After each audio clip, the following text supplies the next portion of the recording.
Welcome to Destination X Infrastructure Virtual Edition. Greetings in whichever time zone you are dialing in from.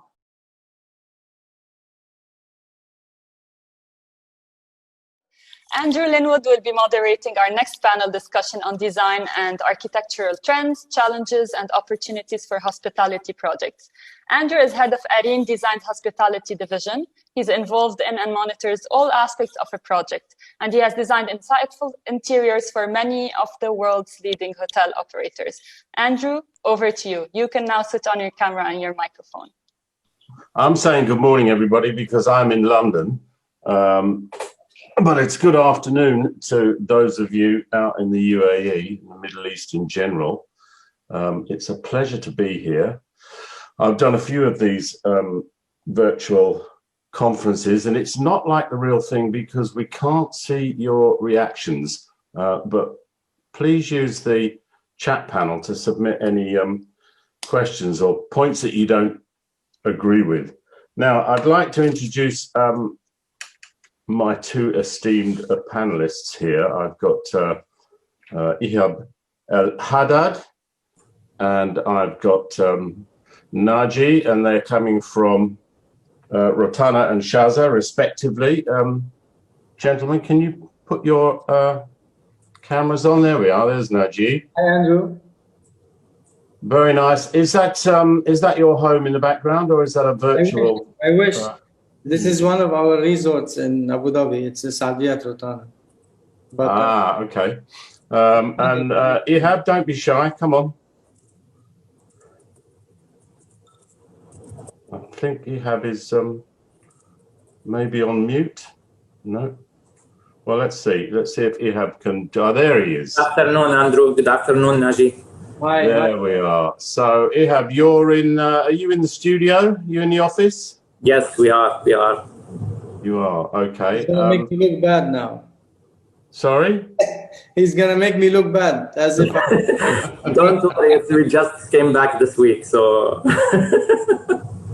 Now, maybe both of you can tell us where you're based and which companies you're from, briefly. Naji, would you like to go first? Sure. So we are based in Abu Dhabi. Our head office is in Abu Dhabi. I'm representing Rotana Hotels as their vice president projects. And since 2005, I think, I've been heading the projects department throughout wherever Rotana is and will be in the next years. And our portfolio ranges from resorts, hotels, 5 stars, 4 star, 3 star, business, budget hotels. Of course, it's interesting to be in this industry, and that's what we are going to be talking about today, I guess. Yeah, I mean, I'd like to get the brand's perspective here, because the previous panel was really interesting, kind of covered more the architecture and design, and now I've got you two guys from the operators, both architects, but it would be interesting to see how you view the current situation from the point of view of the brands. Ihab, what would you like to say about Shaza? Well, we are based in Dubai. I represent the two brands that's under Shaza. We have Shaza Hotels, which is a luxury brand, as everyone knows. And we have Misk, which is an upscale. And now we have a portfolio of lodges and retreats that is going also under this brand. So I've been working with Shaza since 2016, and I run the design and technical services for the brand. Okay, maybe we can compare and contrast a little bit between, say, Rotana's Centro and Shaza's Misk, both aiming at niche markets, if I can put it like that. How would you see the differences between the two brands? You'll just have to fight over each other to get your words in. If I may start, I think instead of fighting, probably we'll be just displaying the features of the brand, and then people will have to assume whether if it's complementary or contradictory. So in terms of our Centro brand, I mean, along with what is happening around the world, along with the before Corona, after Corona situation. I think what we are aiming for moving forward with this brand is a kind of a complete relook at what it represents to the guests and to the hotel industry in general. We realize that people want stories, so they don't want to just go to a hotel because it's modern and nice and colorful. They want to experience local, and that's what we try to focus on. They want to know that we are, again, sustainable in our products, supply chains, and food, let's say, handling. They want to know that we are collaborating with the local markets, with the local players as well.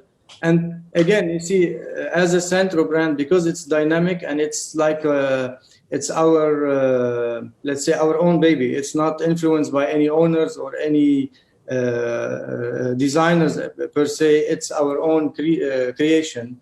It allows us to work with all the aspects of this brand, whether the F&B elements, whether the room elements, the meeting rooms, and all that. We realize, for example, that in many cases, people want to work from our social spaces, let's say, and not only eat and socialize. So we put this into effect as well in our social spaces. Ihab, if I can bring you in here, I mean, would you disagree with any of what Naji says, or does it all equally apply to MISC, let's say? Well, I cannot say we should not disagree. I mean, now the market and the millennials the requirements are completely different. You cannot just keep selling for your guests all the time as a luxury. There is always a niche for an upscale. So basically, what we created is MISC that is starting from 4-star. As I said, even that now we already introduced the lodges and the retreats up to the upscale. Those the brand MISC is dynamic, it's energetic, it's theater of life. So its offering is slightly different from Shaza, but at the same time, which is the luxury, but at the same time, it still embraced the culture, which is the main silo of this brand, is that we represent the culture of the Middle East. So, as Naji said, he touched on a good point that he didn't use the word narrative, but really that's what he's talking about, is the kind of narrative that you need to go with the property. And you're also mentioning it now, that you represent the culture of the Middle East. Now, and it's a very rich culture, of course, we all know that. What do you do? How do you do that if you're building something, well, in the middle of the desert? I mean, at Areem, we're currently designing a hotel in the new central business district in Cairo, and it's in the middle of the desert. There was nothing there, and we've invented an entire narrative to cover the development of that property. How would you, how would you apply that to your desert lodges, for example? Well, basically, the way that we treat each project is always we try to make it distinctive from the others. So basically, there is a lot of inputs that comes from the location. We always have to create a narrative for those projects. So we do a certain study that is already maybe associated with the location, associated with the culture, the country, and based on that, we start building. One of the things that also Shaza do is that we always build our hotels based on that we do a research of the personas. So we look basically who are our guests before we start doing the hotel. So this takes us a lot of thorough study to the market, to the location, to the culture. And based on that, we start forming the design and building the concept of it. So this is where we start having each property. You will find it's already different, and it is linked somehow to the location and the culture and even the country itself. So we try to showcase those things that can introduce the location and the culture and the people of that location. So how do you handle narratives? I mean, I'm wondering if either of you actually develop a narrative personality, an actual person that you invent and say, well, they used to live here with their family, and now we're operating a hotel here. Okay, so I would like to touch base on two things. First, I mean, you wanted a juicy conversation. I'll give you maybe something in that perspective. I mean, of course, we should have a narrative, but at the same time, we shouldn't get too excited about the narrative. I mean, if you have seen recently the new Jean Nouvel project in Saudi Arabia, in the middle of the desert, something that is quite stunning. The question that was running in my head while looking at this beautiful project was, how can I stay for a full day in something like this? It's like a well type of hotel project. Of course, there are glimpses of light. It looks nice on the perspective. The narrative is beautiful. Maybe we're talking about two Saudi families that were, like, let's say, camping in the near site, and then probably this is what Jean Nouvel is trying to do without touching the site or respecting the site. This is all beautiful. But how does this narrative work in real life? Are we then building museums and kind of pieces of art or statements, and forgetting about everything else that the hotel guest is looking for, like comfort, like, I mean, here, you wouldn't want to be locked down in a well after that. So anyway, I'm just trying to say that we try not to get too excited about the narrative.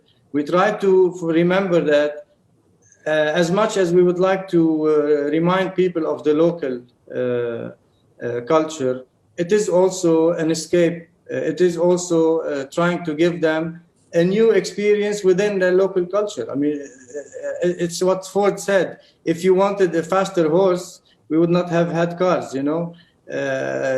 We need to push the boundaries forward, even if we're talking about a nice local influence narrative. Yeah, I mean, it's an interesting point that you make. And one of my notes for this discussion is hospitality. Let's define hospitality. Let's wind the conversation back a bit. And let's remember that, you know, original hotels on the Silk Road through Asia were really just safe places to stop, where you could water the horses, get some food, and be safe and secure at night, and swap your stories with travelers coming in the other direction to find out what was going on further up the road. So it's a place of comfort, safety, and security. And of course, in this day and age, we've taken that to extremes in terms of styling. But, you know, we often get asked on these kind of panels, I'm sure you've had these questions, what does the future hotel room look like? And, you know, it's going to have a showering facility, some kind of entertainment center, and a bed. And that's basically what we're offering. The rest is all dressing it up. Ihab, what do you think? Let me add a few thoughts to what Naji has already spoken about. Basically, the narrative should be there. The Instagrammable moment or places need to be there. But hospitality design is always associated with a lot of other things. You need to talk about revenues, you need to talk about comfort, you need to talk about a lot of things. We have a lot of restrictions that we can do. So monumental buildings can be done, as the example that Naji has mentioned, but it is not always successful. At the end, hospitality has a target. It's all to provide this experience, and on the same time, it has to be beneficial for the owner, for the operator, and for the guests, who is the most important element out of this equation. Yes. So I don't see a lot of changes that's going to happen to the structure of the guest room itself. But yes, there will be an add-on, there will be a replacement, there will be more technology, there will be more innovative solutions. The technology and the hospitality is already there. Sometimes we look at it as, and some owners look at it even as an option, but I believe with some of the changes that we are passing through, and the pandemic as an example, I believe those changes is going to be expedited, and it's going to be a requirement in the soon future. So this is how I see it on the coming few years or the short future. Well, Ehab, you've gone and mentioned that COVID word, so I guess we should address this, the elephant in the room. Okay. The previous panel did some discussions around this as well. We can't avoid it, but what are your opinions on how it will influence physical design? I mean, if I can just qualify that, because yes, my opinion is that there's a lot of changes in the operations of a hotel, how it's managed, how it actually works. But in the physical design, I'm not so sure. What do you think? If I may jump in, I mean, look, again, it's COVID or whatever we want to call it, the Chinese virus, as someone called it. It could be anything that will initiate a change, and this is what is important. I think we should look at the change rather than just this pandemic or what we should do to attack this pandemic. In terms of, we may have COVID-21 or COVID-23 exactly, or whatever. It could be a pandemic, it could be anything. What is important is that it made us realize that we need to eat differently, we need to socialize differently, we need to be careful with certain aspects that were not an issue before. We need to be aware of how hotels are dealing with our safety, our cleanliness, the cleanliness of our rooms and all that. I mean, in terms of design, to focus on the design, I think what we came out with is that hotel operators have to be more agile with their operation, and this affects design automatically. And what I mean by this is that suddenly your hotel is empty, became empty, and you have 500 staff. You need to look at this. You need to outsource. Outsourcing means your back of house is going to shrink. Suddenly you realize that the owners are making you pay a rent for a certain a couple of restaurants without you making any revenue. You need to think differently. You need to maybe collaborate with your owner and create a different type of management agreements with regards to your F&B. If you're an independent operator or you're a hotelier. Suddenly we realize that applies, if I can interrupt you, Naji, yes. That what you're really talking about there are urban properties where you really are affected by guest flows. Ehab, in the lodges that you're making, it's a very different proposition, right? I mean, I think going forward, we'd probably all agree that city hotels have got a very difficult couple of years coming up with the drop-off in business travel. What about leisure travel? The previous panel touched on the psychology of people, but people still want to go out. I mean, where I live in London, the bars and restaurants are still full until Thursday when we lock down, but there's a real appetite for people to go out and socialize. And I think it's different in resorts. What would you say, Ehab? This subject, we already discussed it on the panel that we already attended before about pop-up hotels, and that was at the beginning of the COVID. What was surprising for us at this stage of the COVID is that we had a very high occupancy on those lodges. I mean, till now, our occupancy is not dropping below 70%. Why is that? Because the guest is looking for some place where he has the least the contact, where he can have his sitting on a place where he has the minimum interaction with people. And basically those concepts of the lodges are based on the location now, and they are and they're open air, right? Mostly open air. Exactly.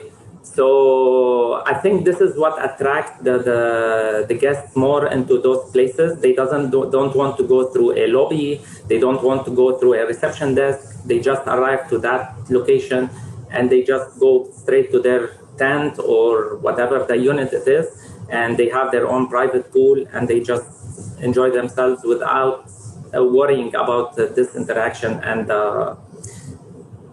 and what those obstacles that this pandemic brought. I want to also point on the point to go back to the subject of the physical impact of this pandemic on the design. For us, we still look at, and even for most of the people, you see that we all have the hope that this is going to end soon. So basically, to design for this situation, I don't think this became as a norm yet. We're still doing certain adjustments to the design, but it is not, we don't design yet to this abnormal situation. So what does this impacted right now physically on the design? I believe now the social distancing is one of the facts. We have contactless operation and contactless communication between guests and staff is too, and the increase of the waste. What does these three impacted the design? First of all, the laws and government has done recommendation or enforcement the law for certain distancing or requirement for the planning of the hotel. What does this mean? For example, WHO now is recommending to have 10 square meters for every 4 persons. This ratio we use when we do planning for any restaurant or an F&B. This ratio used to include everything. It include the buffet, it include the service counters, all this within this ratio. Now this ratio is just for the seating. What does this mean? This means that the occupancy of your restaurants is not fitting anymore. So now what we are working on to fix, those are temporary solutions, is where you have the flexibility to extend your restaurant to the outdoor. We're doing that. You need to have more possibilities on your room service, so you can reduce the pressure on your F&B outlets for the existing ones.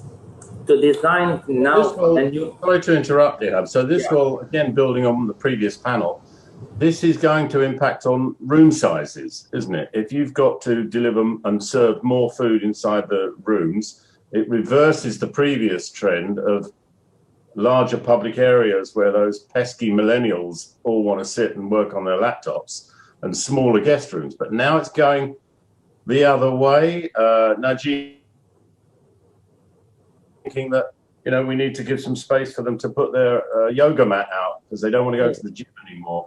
So you see, the way I look at it, and I think the way we as operators have a choice to decide on design directions, is that you either do this or, for example, follow another trend that has emerged after the corona pandemic, that is you dine anywhere you want in the hotel, actually. So some hotels in the US and Europe have created a certain trend whereby you are allowed to roam around the property, especially if it's a desert property or if it's a resort, and you choose your dining experience. You say, I would like to dine with my family and friends by the beach or in that gazebo in the landscape. So I think it's decisions that we have to, after what has happened and what we realized, and we don't necessarily have to have 50 square meter rooms in all our hotels. It could be that we have different experiences for different hotels.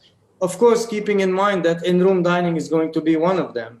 Of course, keeping in mind that exercising in the gym is not anymore maybe something that people want to do, and maybe create outdoor gym experiences for people and more of programs for health, let's say exercises or well, that's not so easy to do in an urban environment, is it?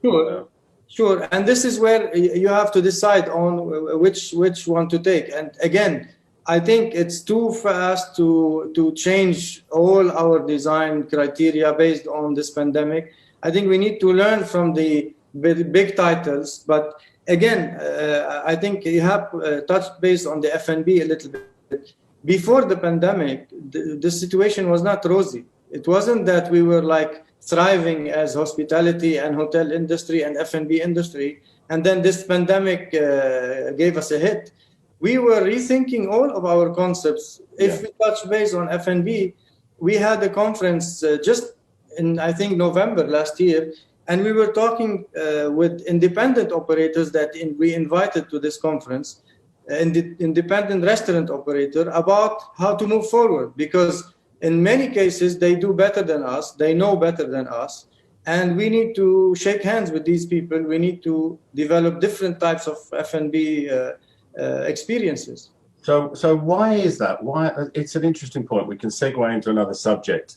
Ihab, why do you think that independent restaurateurs do better than hotel-based restaurateurs in some locations, not in all locations? Yeah. Any ideas on that? Let me put it this way. I mean, your main restaurant is most of the time when you are planning your hotel, and when you are designing it, you start doing your calculation for your areas, for its revenues, all that. So basically, an all-day dining is a mandatory in any hotel. Now here it comes the competition with your specialty restaurants, and this one is it depends also on the market.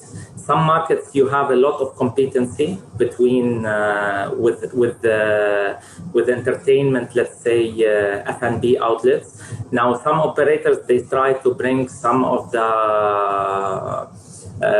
branded F&B outlets within the hotels. Some of them they operated themselves, but I believe the competition on the F&B now, it has its specialists. Now as a hotel operator, sometimes yes, we have to use the experience of those ones when we are creating a specialty concept. But I think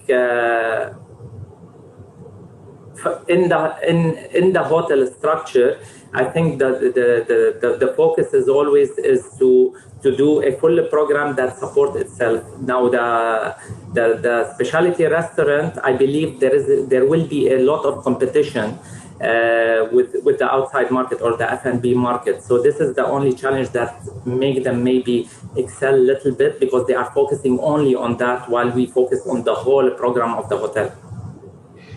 Okay, I mean, it's interesting, isn't it? I'm getting some messages here from the organisers that we're running out of time, because we could talk for a lot longer, as all these panelists can. But just on the point of dining, it seems to me that the reason independent operators are more successful is because they focus on one particular offer and they do it with passion. A hotel kitchen is, by its nature, also mentioned in the previous panel, it's a big central kitchen because you've got to justify the expenses, and it's serving half a dozen different outlets, but it's generally the same kitchen brigade that's serving the Chinese restaurant and the Italian restaurant. You're never going to get quite that same passion. I've got notes that go on for another 2 pages, but the organisers are going to tell us that we've got to stop. So unless there are any questions from the audience, if I could just ask you, Naji, what are your final comments on where the industry is? Are you confident going forward? Of course, we have to be. I've been in this industry for probably now 15 to 20 years, 17 years probably. Have you got the hang of it now, do you think?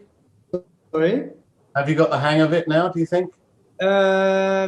I've got the hang of how to do it, but it's always nice that it's always remodeling itself, it's always reinventing itself, and that's why I'm still here. Actually, if it was boring, old normal things that used to be, I wouldn't be here. So absolutely, I think that's why we're all in this business, because there's so much diversity. I put a couple of points actually that are interesting that I realized from readings and whatever happened this year, 2020, crazy year. Just headlines, and maybe one day we will discuss all these in more depth. We touch base on F&B. I think pop-ups are going to become more and more visible, let's say, whether in landscape areas or in actual restaurants and spaces, because they give us the flexibility. Designing local is going to be something important moving forward, because we all realize that we live in fantastic cities and countries, and we never thought about that.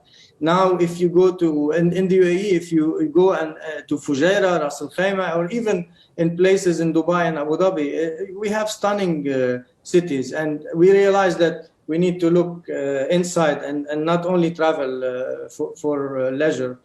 We need to design with character, of course, because again, the old buffet setup is long gone, in my opinion. It has to offer something a little bit more interesting than that.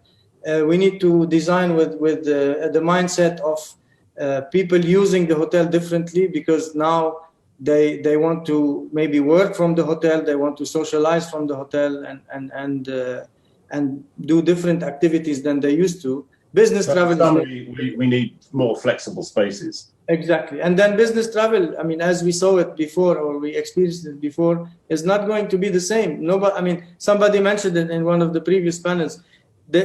Nobody's going to travel to Frankfurt for 24 hours for a meeting if he can have a Zoom call. So, well, not if you've already been to Frankfurt. Yeah, I've been. It's a beautiful. So have I. Yeah. Ihab, a final word from you, please. What would you like to say to the hospitality industry? I mean, as all of us wish that this period will be over soon and the whole industry will pick up. From our side, we have to keep being innovative. We still need to be creative. We will still be doing some nice property that will always attract our clients. And I wish this will be over so soon. It will be. Well, very positive sentiments from both of you. It's really interesting to hear a discussion like this and be part of it. So it just remains for me to thank you both.